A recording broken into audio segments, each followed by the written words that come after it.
A carta aos Romanos, capítulo 12, versículo 2, nos diz: E não vos conformeis com este mundo, mas transformai-vos pela renovação do vosso entendimento, para que experimenteis qual seja a boa, agradável e perfeita vontade de Deus. Aqui nós aprendemos que a vontade de Deus é boa, agradável e perfeita. É importante também compreender o relacionamento entre a vontade de Deus e a responsabilidade humana, pois há muita diferença entre a perfeita vontade de Deus e a sua vontade permissiva. Deus não anula a responsabilidade do homem arrepender-se e crer, pois o desejo de Deus de que todos os que creem sejam salvos não os isenta da responsabilidade de obedecer a sua voz e de segui-lo. De modo geral, a Bíblia refere-se à vontade de Deus em 3 sentidos diferentes. 1. A vontade de Deus é outra maneira de se identificar a lei de Deus. Davi, por exemplo, forma um paralelo entre a frase tua lei e tua vontade no Salmo 40, versículo 8. Da mesma forma, o apóstolo Paulo considera que conhecer a Deus é sinônimo de conhecer a sua vontade. Romanos 2, versículos 17 e 18. Em outras palavras, como em sua lei, o Senhor nos instrui no caminho que Ele traçou, ela pode ser apropriadamente chamada de a vontade de Deus. Lei significa essencialmente instrução e inclui a totalidade da palavra de Deus. 2. Também se emprega a expressão a vontade de Deus para designar qualquer coisa que Ele, Deus, explicitamente quer. Pode ser corretamente designado de a perfeita vontade de Deus. E a vontade revelada de Deus, é que todos sejam salvos.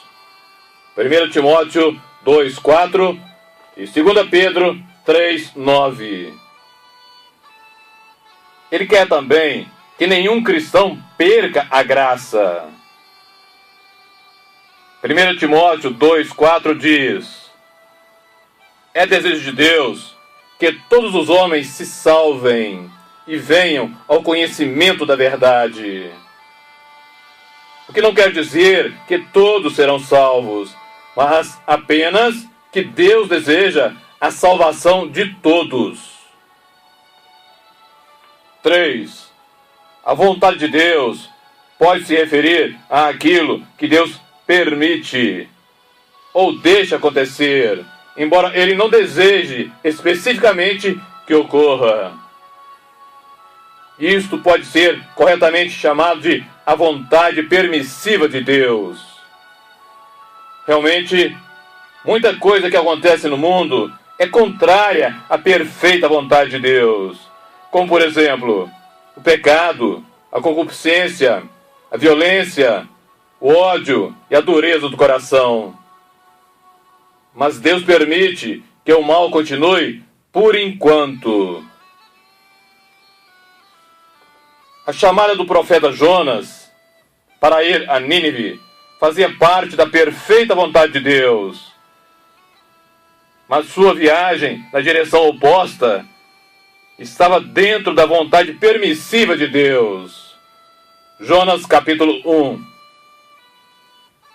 Além disso, a decisão de inúmeras pessoas permanecerem sem salvação é permitida por Deus.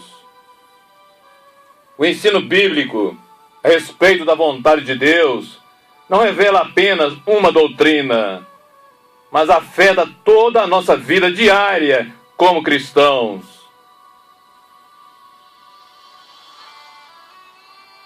Primeiro, devemos descobrir qual é a vontade de Deus, conforme revelada nas Sagradas Escrituras. E como os dias em que vivemos são maus, temos de entender qual é a perfeita e agradável vontade de Deus. Efésios 5:17. Uma vez que sabemos como Deus deseja que vivamos como cristãos verdadeiros, precisamos nos dedicar ao cumprimento da sua vontade. O salmista, do Salmo 143, por exemplo, pede a Deus que lhe ensine a fazer a sua vontade. E ao pedir igualmente que o Espírito o guie por terra plana, está em essência suplicando a Deus a capacidade de viver uma vida em retidão. Salmo 143:10 diz: ensina-me a fazer a tua vontade, pois és o meu Deus. Guie-me o teu bom espírito por terra plana.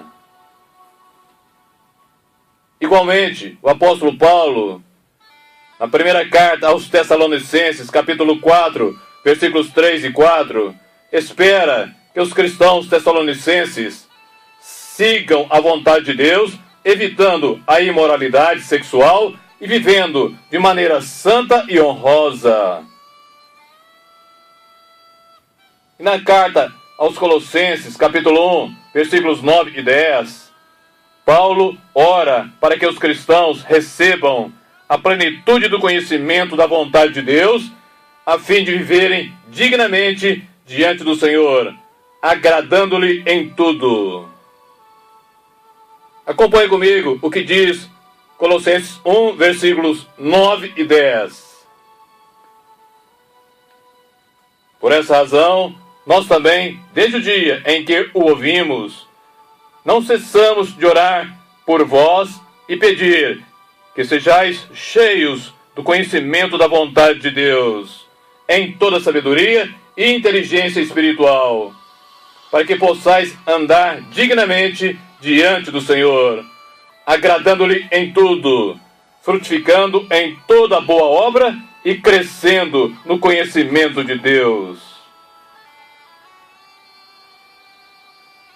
Os cristãos são exortados a orarem para que a vontade de Deus seja feita. Mateus 6:10, Mateus 26:42, Carta aos Romanos 15, do 30 ao 32, Carta de Tiago 4, versículo 13 ao 15. Devemos desejar com sinceridade a perfeita vontade de Deus e ter o propósito de cumpri-la em nossa vida e na vida de nossa família. Podemos conhecer a vontade de Deus, primeiramente, através da Bíblia, que é a sua vontade revelada, e também através da direção do Espírito Santo em nosso coração. Romanos 8, do 4 ao 14. A vontade de Deus é cumprida quando oramos para que o reino de Deus e a sua justiça prevaleçam entre nós. Mateus 6:33. Se a nossa oração for assim, e o nosso compromisso também, teremos total confiança de que o nosso presente e futuro estarão sob os cuidados do Pai. Se, porém, há pecado deliberado, voluntário em nossa vida e rebelião contra a palavra de Deus, Ele não atenderá às nossas orações. Salmo 66:18. Não podemos esperar que a vontade de Deus seja feita, tanto na terra como no céu, a não ser que nós mesmos procuremos cumprir a sua vontade em nossa própria vida. E não podemos usar a vontade de Deus como desculpa pela passividade ou irresponsabilidade no que diz respeito à sua chamada para lutarmos contra o pecado e a monidão espiritual. Pois é Satanás e não Deus o culpado por essa era maligna, com a sua crueldade, maldade e injustiça. Primeira carta de João 5:19. é também Satanás quem causa grande parte da dor e sofrimento no mundo. Jó, capítulo 1, do 6 ao 12. Jó, capítulo 2, do 1 ao 6. E Lucas 13, 16. E assim como Jesus veio para destruir as obras do diabo, 1 João 3, 8, assim também é da vontade explícita de Deus que lutemos contra as hostes espirituais da maldade nos lugares celestiais, por meio do Espírito Santo. Efésios 6, 12, 13. 2 Coríntios 10, do 3 ao 5. Efésios 6, 12 e 13 nos diz: porque não temos que lutar contra carne e sangue, mas sim contra os principados, contra as potestades, contra os príncipes das trevas deste século, contra as hostes espirituais da maldade nos lugares celestiais. Portanto, tomai toda a armadura de Deus, para que possais resistir no dia mau, e havendo feito tudo, ficar firmes. A segunda carta aos Coríntios, capítulo 10, do 3 ao 5, afirma: porque andando na carne, não militamos segundo a carne, porque as armas na nossa milícia não são carnais, mas sim poderosas em Deus para a destruição das fortalezas, destruindo os conselhos e toda altivez que se levanta contra o conhecimento de Deus, e levando cativo todo o entendimento à obediência a Cristo. Levando cativo todo o entendimento à obediência a Cristo.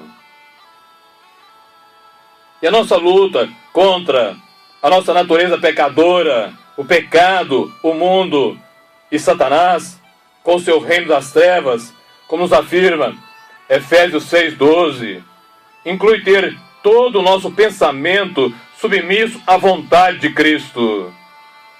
Se deixarmos permanecer em nossa mente pensamentos contrários à santidade de Deus, isso nos levará ao pecado e à morte espiritual. Romanos 6, versículos 6 e 23, e Romanos 8, versículo 13. Deus conhece tudo, inclusive o nosso pensamento. Dele nada jamais se oculta. Hebreus 4:13 nos ensina: não há nada encoberto diante de Deus. Todas as coisas estão nuas e claras aos olhos daquele com quem temos de tratar ou com quem temos de prestar contas. Salmo 94 diz, 94:11 diz, Salmo 94:11 diz: Senhor, conhece os pensamentos do homem e sabe que são vaidade.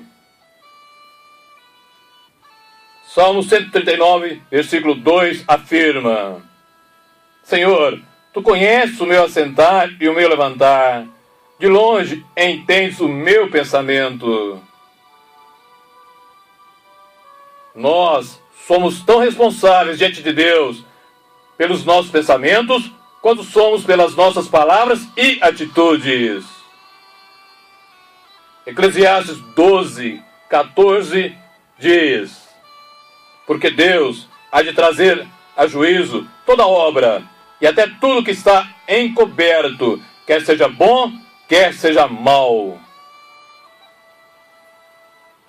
Romanos 14:10 e 12 diz: pois todos havemos de comparecer ante o tribunal de Cristo, de maneira que cada um de nós dará conta de si mesmo a Deus. De maneira que cada um de nós dará conta de si mesmo a Deus.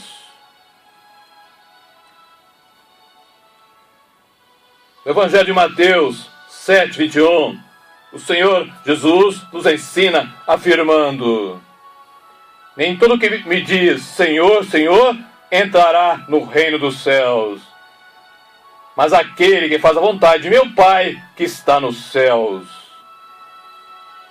E aqui, ele não está ensinando que alguém pode ganhar ou merecer a salvação pelos seus próprios esforços ou obras, pois a salvação vem pela graça de Deus, mediante a fé, como nos afirma Efésios 2, versículos 8 e 9.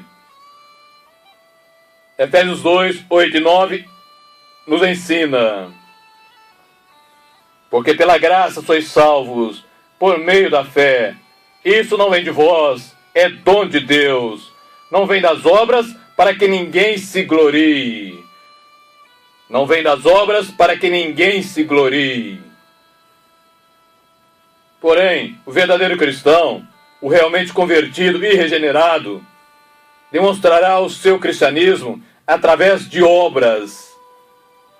Pois como Tiago diz em sua carta, a fé sem obras é morta. Tiago 2, 17 e 26 diz: assim também a fé, se não tiver as obras, é morta em si mesma. Porque assim como o corpo sem o espírito está morto, assim também a fé sem obras é morta. Aqui, no Evangelho de Mateus 7, o Senhor ensina que o verdadeiro cristianismo só será realmente reconhecido em alguém que faz a vontade de seu Pai que está nos céus. Ele nos ensina que o verdadeiro cristianismo só será realmente reconhecido em alguém que faz a vontade de seu Pai que está nos céus. Esta é a condição essencial para a entrada no reino dos céus. E como vimos em Efésios 2, 8 e 9, a salvação é um dom de Deus. Só Deus, mediante o Espírito Santo, pode salvar alguém. O verdadeiro cristão sempre fará a vontade do Pai e viverá uma vida justa e reta. Guarde isso no seu coração. O verdadeiro cristão sempre fará a vontade do Pai e viverá uma vida justa e reta. A sua vida será a cada dia mais semelhante de Cristo e também testemunhará contra este mundo perverso e mau, que é inimigo de Deus. Tiago 4, 4, primeira carta de João 2, 15 e 16. E como verdadeiro discípulo de Cristo, terá também com prioridade fazer a vontade do Pai. E então, como Jesus, terá a vontade do Pai como uma verdadeira comida sua.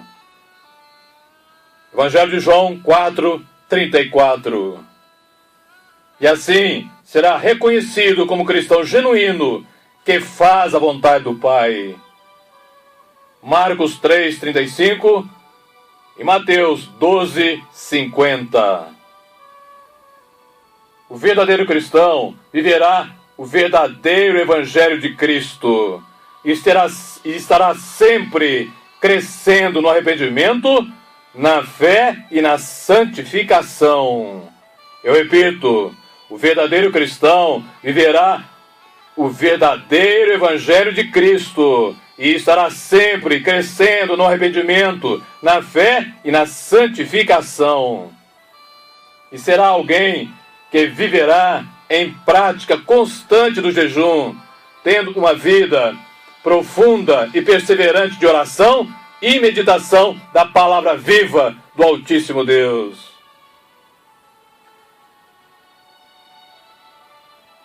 A vontade do Pai será uma marca profunda na vida de um discípulo genuíno do Senhor, todos os dias. A oração deste verdadeiro discípulo de Cristo será eficaz, pois será feita segundo a perfeita vontade de Deus, e ele estará vivendo também dentro da vontade de Deus. E veja agora comigo O que nos diz Apocalipse 4:11. Veja o que ele revela de Deus e da sua perfeita vontade. Digno és, Senhor, de receber glória e honra e poder, porque tu criastes todas as coisas, e por tua vontade são e foram criadas. Digno és, Senhor, de receber glória e honra e poder, porque tu criastes todas as coisas, e por tua vontade são e foram criadas. Apocalipse 4:11.